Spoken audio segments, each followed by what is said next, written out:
Hey Grumblers, Grog here. I've made an English dub version of the official NIX update talk by Park Geon-su, the PD of Throne and Liberty. The goal is to keep the Korean videos, visuals, timing and presentation flow while making the talk easier to follow in English with my voice. I hope you like it. Let's begin.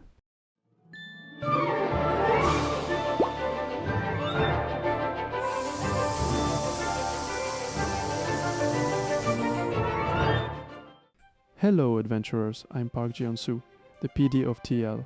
It's pretty hot out, right? But as you can see, I'm right in the middle of NIX. This new Dominion NIX is such a harsh place. I thought I'd try to acclimate early. What do you think? Can you feel the cold of NIX? That was a fun way to say hello. But honestly, I've been preparing for today with genuine excitement. TL's new expansion, the Frozen Divide NIX, which we've been gradually teasing since last month, is finally coming to you. For this update, our entire development team has worked day and night to deliver greater depth and even more expansive content than Talandra. You've waited patiently, so today I'll show you the results one by one in detail. Now then, shall we open the doors to NIX? Before we move into the details, I want to emphasize that this update is not being presented as a small seasonal addition. It is designed as a major expansion point for the game, both in terms of world structure and in terms of the systems that support your character's growth. The intention is to give returning adventurers a clear reason to come back and to give active adventurers a new long-term destination with meaningful goals. First, let me introduce the star of this update. The new Dominion, NIX. I know many of you have been eagerly waiting for Dominion expansion. We've been watching as many of you travel to the very edges of the borders exploring for signs of new regions. The new Dominion NIX is completely different from Lasland, Stoneguard and Talandre. It's an extremely barren land where humans can barely survive, and an extreme environment with relentless blizzards. Thanks to these harsh conditions, it became a neutral zone where neither the Archeum Legion nor the Resistance could establish a presence. NIX is located in the northeast of Talandre and consists of 2 strongholds and 5 hunting grounds, in particular the Aetherian and the Frontier Hold. The strongholds we're introducing this time feature entirely new structures never before seen in TL, promising a truly fresh experience. The first place you'll encounter is the Aetherian, an iconic aerial stronghold floating in the skies of NIX. Da Vinci secretly mobilized the Resistance, Venelok's magic, and even dimensional circle technology to create this massive vessel. Why has he brought the Aetherian to NIX? What lies ahead? What events await you in the newly added Adventure Codex? One more thing. Simply gazing down at NIX's snowy landscape from atop the Aetherian, this massive airship will be a truly special experience. This is why the atmosphere of NIX was built to feel separate from the regions you already know. Lasland, Stoneguard and Talandre each have their own identity. But NIX is meant to feel more isolated, more dangerous and more mysterious. The Aetherian is not just a convenient hub placed above the map. It is also intended to give you a first impression of scale, movement and discovery before you even step onto the frozen land below. On the other hand, the Frontier Hold is an underground fortress type stronghold with a completely different charm from the Aetherian. It's a special stronghold where no one can fight regardless of origin, race or ideology. Because of these characteristics, the Adventure Codex here will present yet another crisis, and you're the only ones who can resolve it as adventurers. The Frontier Hold is structured so you descend deep underground through a separate entrance. Here, you can also purchase an item called Frozen Scrolls, which can only be used in NIX. These Frozen Scrolls have various effects including offense, defense, support and even some playful ones. I highly recommend trying them out. The contrast between the aerial stronghold and the underground stronghold is very important for the feeling of the region. One gives you the view from above, while the other pulls you deep beneath the surface of NIX. The Frozen Scrolls are also meant to reinforce that identity. They are not generic consumables that simply belong anywhere in the world. They are tied to the specific conditions of NIX, and they should create small moments of strategy, surprise and experimentation while you explore or fight. Now that we've covered the 2 strongholds, let me introduce NIX's hunting grounds. NIX consists of 5 regions: Frozen Nightlands, Scar of Sacrifice, Entropic Tundra, Toomgear Hollow, and Stillreach. There's a long history behind why this land became so harsh. Long ago, the war between giants and elves tore open a rift to Diabolica. The elven mage Shamir sacrificed himself to seal it, and this land has been trapped in ice and snow ever since. Those traces remain throughout NIX to this day. Each region has distinct terrain, environments and monsters, so I encourage you to explore and enjoy the rich environmental detail that TL is known for, and the lively NPC interactions you'll find throughout. We wanted each of these hunting grounds to be more than a different monster layout. The landscape, the monsters, and the environmental details are meant to show the history of the land. As you move from one region to another, the goal is for you to feel that NIX is a place shaped by conflict, sacrifice, and time. Even when you are simply hunting, gathering rewards, or moving toward your next objective, the world around you should still tell part of that story. NIX also has unique features not found in other dominions. First, NIX does not have separate party-type abyssal dungeons like other dominions. Instead, there are solo dungeons that you enter by consuming specific items. You will now be able to experience personalized content where you can focus solely on your growth at whatever time you choose. This new solo dungeon is located at the entrance to NIX's Tumgir Hollow, so feel free to challenge it anytime. Another unique feature is field events. Moving away from the existing system where you had to follow a fixed schedule, adventurers can now decide the flow of their own gameplay. In NIX, you no longer need to wait for specific times. You can start and participate whenever you want, with like-minded companions. It's up to you. For this NIX update, we've prepared 25 types of field events, each with its own story and progression. As you complete field events, you can also obtain Red Frost items, which are NIX's core rewards. I hope you explore every corner of NIX at your own pace and enjoy the rewards and growth to your heart's content. These changes are also about giving adventurers more control over how they spend their playtime. Not everyone can log in at the exact right hour, and not everyone wants to wait for the right group before making progress. Solo dungeons and flexible field events should make NIX feel more accessible on a daily basis. At the same time, the rewards remain tied to exploration and participation, so the world itself continues to matter. Now let me introduce new means of transportation for traversing this vast land. Do you remember Gigantrit, Minutrite and Brislin, which connected the expansive fields of Lazlan, Stoneguard and Talandre? NIX is equally vast, so we've prepared transportation unique to NIX as well. First, the Ether Suit, a high-speed descent device for quickly dropping from the Ethereum to the ground. Using the Ether Suit, you can reach your target much faster and more dynamically than with glide morphs, dramatically reducing travel time for joining battles or exploring. Also, NIX has no waypoints except at certain strongholds. Instead, you'll travel via the Auroral Path, a path of artificial starlight in the sky connecting regions. You can access the Auroral Path using the star beacons scattered throughout the field. I hope you ride the Auroral Path across NIX's skies, enjoy the beautiful snowy scenery, and quickly join the battlefield. Traversal is part of the experience we want to create in NIX. If a region is large, movement cannot feel like an obstacle that wastes your time. It should feel like part of the adventure. The Aether Suit gives you a more dramatic way to descend from the sky, while the Auroral Path gives the region its own method of long-distance travel. Together, these systems are meant to make movement faster, but also more memorable and more connected to the identity of NIX. With new land opening up, adventurers need a new story too, right? Alongside the NIX update, Adventure Codex Part 3 Driftmore, composed of 6 acts, awaits you.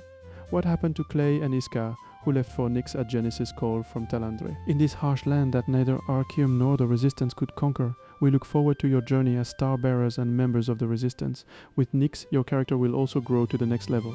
Starting with this update, the maximum character level expands to 60 and maximum skill levels will increase accordingly.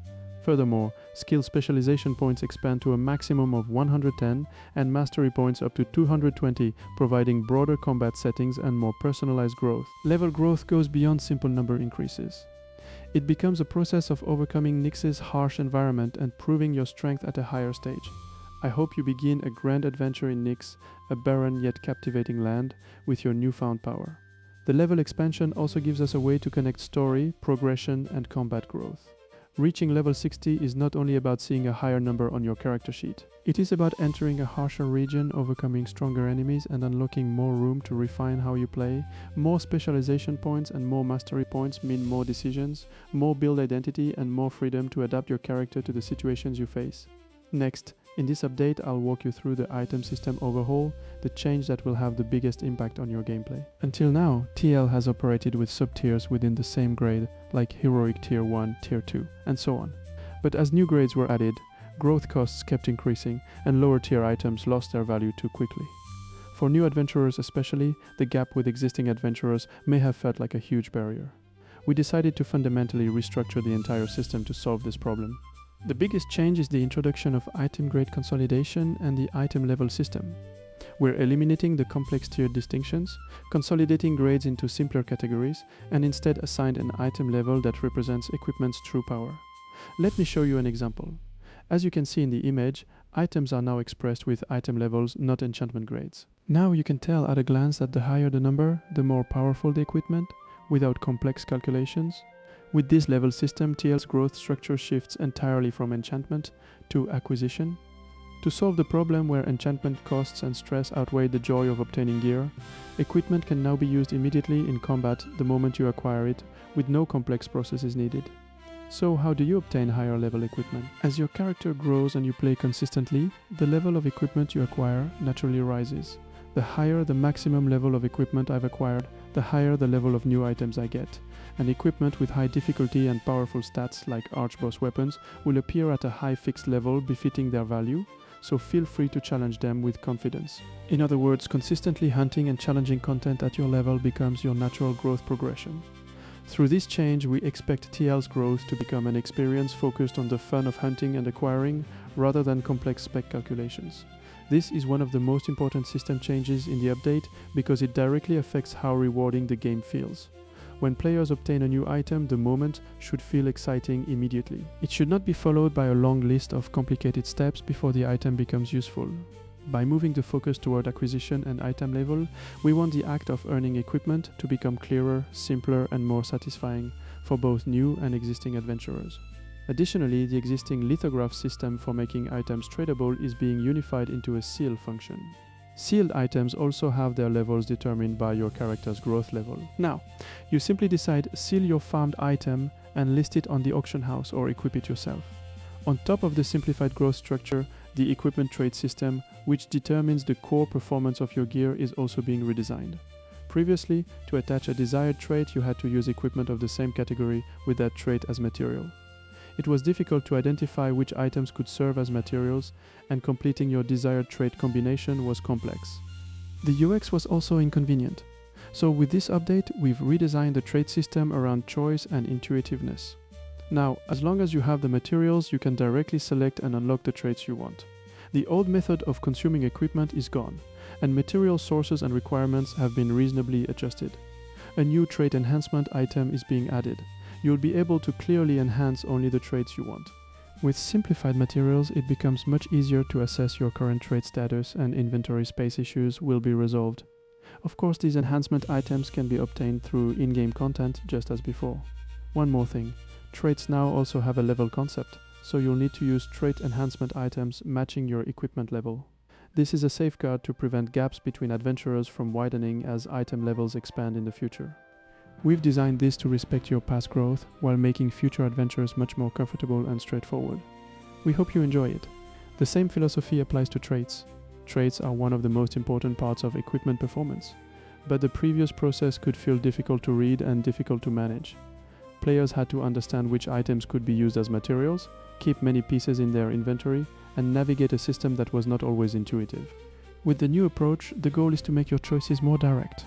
You decide which trait matters to your build. Gather the right materials and improve that specific part of your equipment. With the item level system and trait overhaul making growth much more intuitive, we've decided to boldly let go of the existing enchantment system that has been such a burden for adventurers. TL's core fun is experimenting with diverse builds, but the previous system was a big hurdle to trying new things. Therefore, starting with this update, the enchantment, transfer, and sync systems are completely abolished. So, what happens to the growth you've built up? The growth you've carefully built will absolutely not disappear. Existing enchantment stages are automatically reflected in the new item level, allowing you to continue powerful gameplay immediately after the update. Recently added equipment or high-value equipment will be calibrated to match NIX level standards, and we are carefully preparing compensation to ensure there is no loss to your sync investment. As I mentioned, transfer is being replaced by the inheritance system. While the old transfer simply relieved the burden of enchantment stages, inheritance now naturally carries over the trait settings you've carefully completed on your equipment. Previously, transfer was only possible between the same slot, with various restrictions on settings. Now, level transfer is possible without slot restrictions within the same equipment category, reducing stress and allowing you to freely experiment with various builds. This is the core of this overhaul.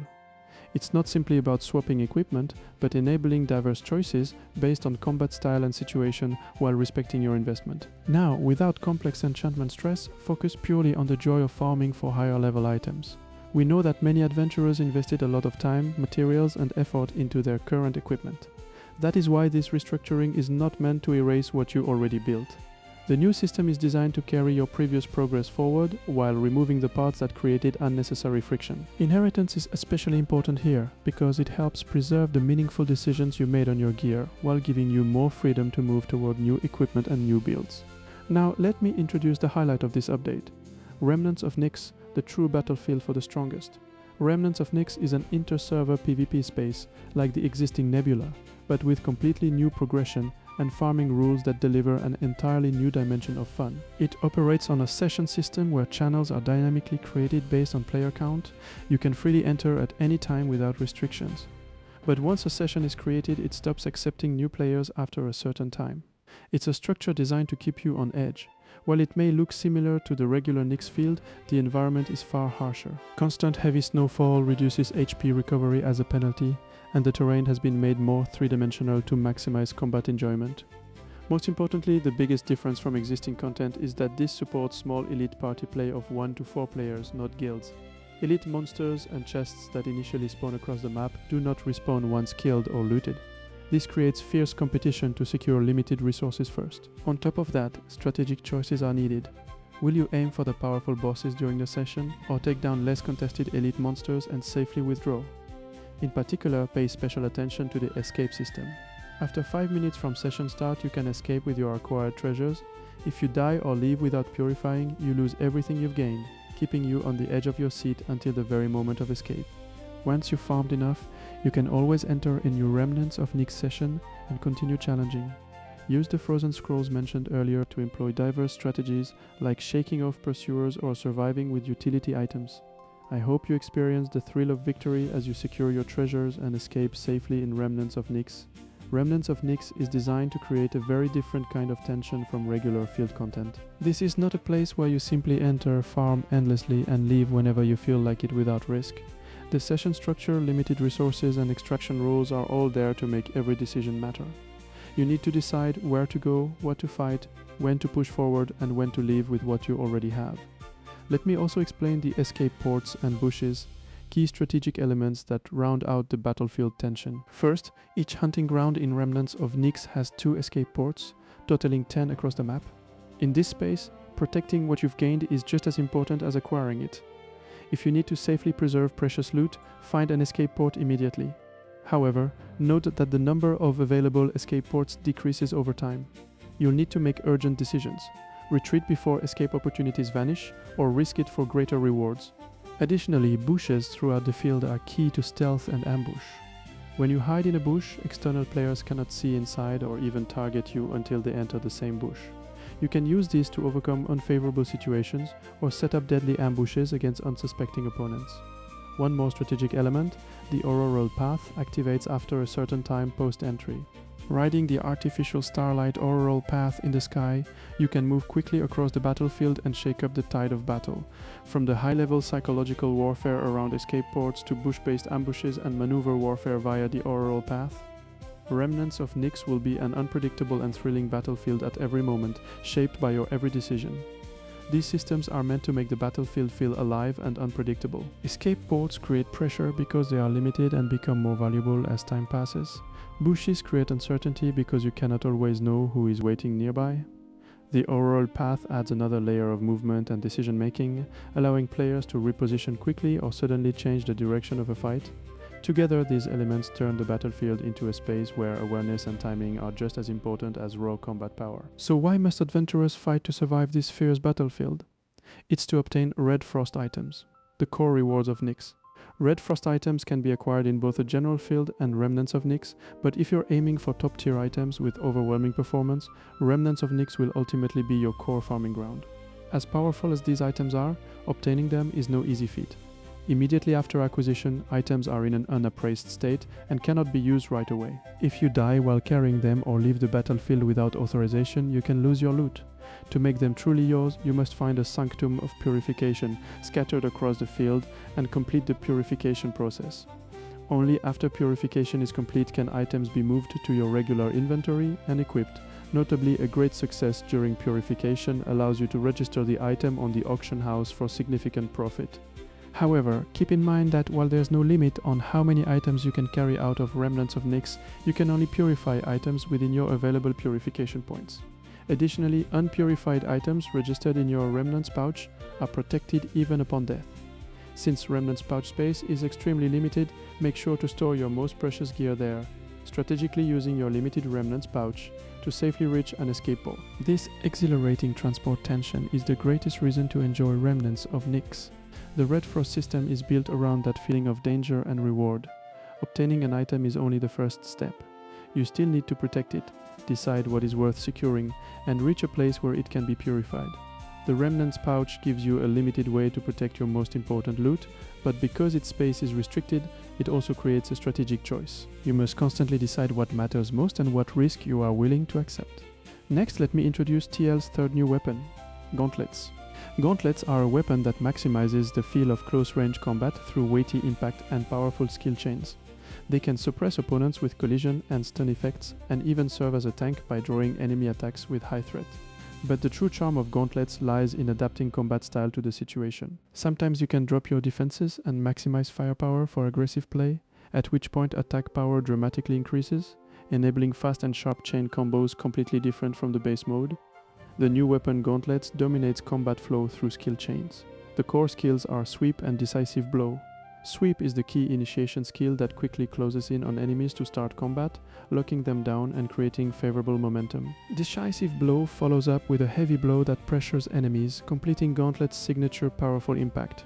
In the base Gauntlets mode, you lead combat through stable engagement and chains.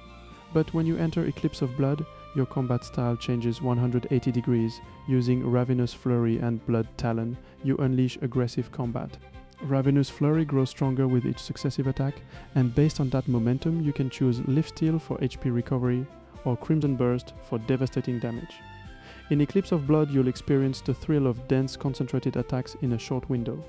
For combination weapons with Gauntlets, I'm looking forward to Greatsword and Daggers. When paired with Greatsword, overall defensive performance and stability are enhanced, helping you maintain the front line firmly and fulfill the tank role. The Daggers combination focuses on aggressive play, boosting Gauntlet's firepower for higher damage output.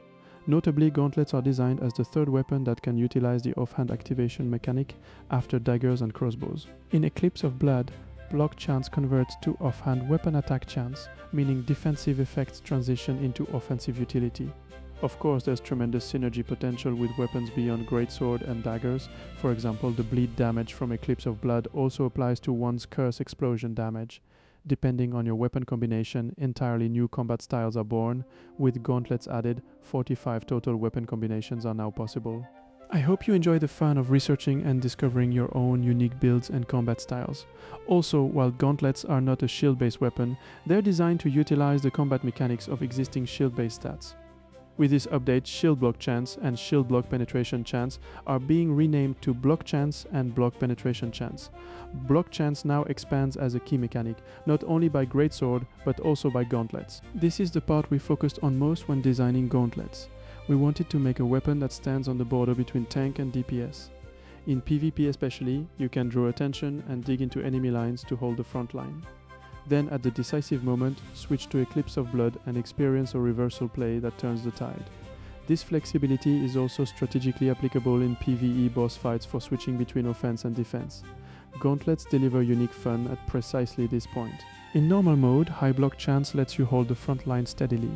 But the moment you switch to Eclipse of Blood, that stat converts to offhand weapon attack chance. In other words, one stat enables you to freely alternate between defense and offense, creating Gauntlet's organic combat. The strategic fun of commanding the battlefield between two modes. For adventurers craving a new combat experience, we hope Gauntlets become the ultimate choice. With Gauntlets, we wanted to create a weapon that feels direct, physical, and flexible. It is not only about punching enemies quickly, the weapon is meant to have weight, impact, and a clear rhythm between control, pressure, and explosive offense. The transition into Eclipse of Blood is especially important because it changes the way the weapon feels in your hands. In one moment, you are holding the front line and managing pressure. In the next, you are converting that defensive foundation into aggressive momentum. Beyond what we've covered, this update includes core systems that will make your combat even more diverse. The first change is the addition of armor and accessory skill cores. Now you can engrave skill cores not only on weapons but also on heroic armor and accessories. Unlike weapons where you extracted existing skills, these new cores are designed to be obtained through NIX exploration and various content. Since the number you can equip is limited, their effects are extremely powerful. They go beyond simply boosting stats. They can completely transform existing weapon skills into new forms. For example, equipping the Greatsword's Valiant Brawl unique skill core transforms that close-range skill into a slash-wave attack that hits enemies from a distance. You'll be able to strike enemies from much farther away. These powerful skill cores can be obtained not only through NIX field content, but also through dimensional trials, battlegrounds, and co-op dungeon rewards. We've prepared dozens of lineups from stat boosts to proc-based passives, so I hope you enjoy designing your own new builds by actively challenging content. We've also added a new chain skill feature to help you utilize these builds more effectively in practice. It's designed to let you set up and execute complex DPS cycles efficiently, making overall combat flow much smoother. Each class has recommended chain presets pre-configured. When you use a specific skill, the next chainable skill immediately activates. Press the chain key and registered skills flow naturally, giving you more intuitive and faster combat. This is especially designed for situations requiring split-second responses, allowing you to use multiple skills without waste. You can also customize chain configurations to match your proficiency and preferences. This feature will help new adventurers adapt to combat more easily, while experienced adventurers can organize their own optimized cycles to fully add depth to their combat. The new skill cores are intended to deepen build creation without simply adding more flat numbers. When a core changes how a skill behaves, it can change how you position, how you approach a fight, and how you combine weapons. The chain skill feature then helps make those more complex setups easier to execute. Newer adventurers can use it to understand combat flow more naturally, while experienced adventurers can use it to refine their rotations and reduce wasted inputs during intense moments. Next, a complete overhaul of field elite value and gameplay. We've restructured elite compositions across the field and significantly enhanced rewards, delivering the thrill of loot drops from exploring and conquering the field. Field elites operate in two modes, PvE and PvP. Existing elites from Stoneguard, Laslan and Talandre return with improved combat, over 40 types in total. In NIX, 5 new elite types await you. First, only one PvP mode elite appears very rarely in each dominion. It's characterized by the area around the elite instantly converting to a PvP zone. Combat and boss fights interweave in real time for intensely thrilling open field gameplay. They appear at the maximum level of 60 regardless of zone level, offering challenging difficulty worthy of powerful rewards. PvE elites, on the other hand, appear one per region at regular intervals, scaled to the region's level, so you can challenge them more easily. With no attempt limits, if you fight through fierce competition and win, the rewards are entirely yours. In a true open field without time constraints, enjoy the thrill of new competition and loot wherever you go. Field elites are being adjusted so that the open world once again feels valuable and exciting. We want adventurers to feel that moving through the field can lead to unexpected competition, meaningful encounters, and worthwhile rewards. The PvP elite system is especially designed to create sudden moments of conflict, where the environment itself changes around the target. Meanwhile, PvE elites provide a more accessible way to engage with powerful enemies and earn rewards without relying on a fixed schedule. Beyond everything I've explained, this update includes so much more. The rune system for armor and life skills enriching your Solicium experience will be partially revealed. New passive skills per weapon are also being added for much deeper skill tree research than before. You'll need new stages to test these powered up builds in practice, right? First, 2 new co-op dungeons designed from scratch will deliver entirely fresh strategy experiences. Also, 2 new field bosses, Tuban and Porphos, will heat up NIX's fields. That's the massive gorilla boss you glimpsed in the NIX trailer, and the boss that froze everything around it. Existing Talandre field bosses will also be upgraded and added as ascended field bosses with so many bosses incoming. We look forward to seeing you take them on. Now, for the news you've probably been most excited about from our NIX trailer. In July, the new Archboss, Dragon Knight Ramux, arrives. Ramux, who soars freely through the skies, has a very special mechanic hidden within. You won't want to miss it. In August, the Colossus Vegamor, which boasts an overwhelming scale, is in preparation. You'll feel a thrill the first time you encounter its unprecedented scale in TL history. With new Archbosses arriving, many of you must be wondering about your current weapon's standing. As a new generation opens, equipment hierarchy naturally adjusts, but this doesn't mean existing equipment loses its value. Existing Queen Belandir and Tivent weapons will pass the top spot to the next generation, but their unique weapon skill cores remain irreplaceably powerful. Depending on the battle situation, there'll still be formidable choices even after the NIX update. Meanwhile, Talandroy Archboss weapons from Deluz Noah and Giant Cordy will maintain their top-tier status in the NIX environment alongside new Archboss equipment. Our development team is carefully calibrating to present new goals while respecting the investment value you've built. Rather than a blanket replacement, the goal is an environment where diverse equipment choices are viable, based on style and strategy. The update is also meant to create a broader roadmap of goals: new dungeons, new field bosses, ascended bosses, new passive skills, runes, life skills, and Archboss encounters all contribute to that larger structure. Ramux and Vegamor are not only new enemies to defeat, they are new milestones for the world of TL, giving players future objectives after the first wave of the NIX update. At the same time, we are carefully preserving the value of existing Archboss equipment so that past effort still matters. We won't stop in September either. A new challenge will test your limits once more, and existing co-op dungeons will be overhauled into a single mode, so you can clear them solo. PoF dungeons will be converted first, with the rest to follow later. While maintaining the fun of party play, this will bring new enjoyment for adventurers who want to prove their individual growth. Alongside the NIX update, we are introducing a character boost system to help you jump in quickly. This character boost is different from the existing hyper boosting. It's a new type of growth support. Upon use, you'll instantly reach level 55, with basic equipment for your adventure fully set up. For those who want to quickly enter NIX's upper tier content and shorten their playtime, it's an efficient choice. On the other hand, for those who want to enjoy the fun of growing through Solisium's narrative from the beginning, the journey from level 1 is also carefully kept open. Whichever path you choose, your adventure in NIX will deliver unforgettable thrills. Begin this grand journey in your own way. The September plans and the character boost are both part of the same overall direction, making the game easier to enter, easier to return to, and easier to continue playing. Some adventurers want to experience everything from the beginning, and that path remains open. Others want to join friends quickly and move toward the newest content, and the character boost helps them do that. We want both types of players to feel that they have a valid way to begin their journey. Everything I've shared today covers the news in this NIX update. For all the adventurers who have waited for this moment, our entire development team has deliberated intensely and prepared with all our hearts. We sincerely hope the new Dominion and systems introduced today bring fresh energy to your gameplay and that every moment in NIX becomes a lasting memory. We won't stop here. Using the precious feedback you share as our foundation, we'll keep pushing forward to create an even more satisfying Solisium. To celebrate this massive update, we've prepared a small gift, an update celebration coupon, to support your journey. Please check the coupon code on screen and start your NIX adventure even richer. On June 25th, we'll meet again, hotter than ever in NIX's cold blizzard. We ask for your continued interest and love for Throne and Liberty. Thank you. This update is a major step for TL, but it is also a starting point for what comes after. The new region, the new systems, and the new progression structure will continue to evolve through your feedback. We will keep listening to the community, reviewing the data, and improving Solisium so that your adventures feel more rewarding, more flexible, and more memorable over time. This also means that the experience should feel more coherent from the moment you enter NIX to the moment you begin working on your long-term equipment goals. The region, the rewards, and the systems are intended to support each other instead of feeling like separate pieces added on top of the game.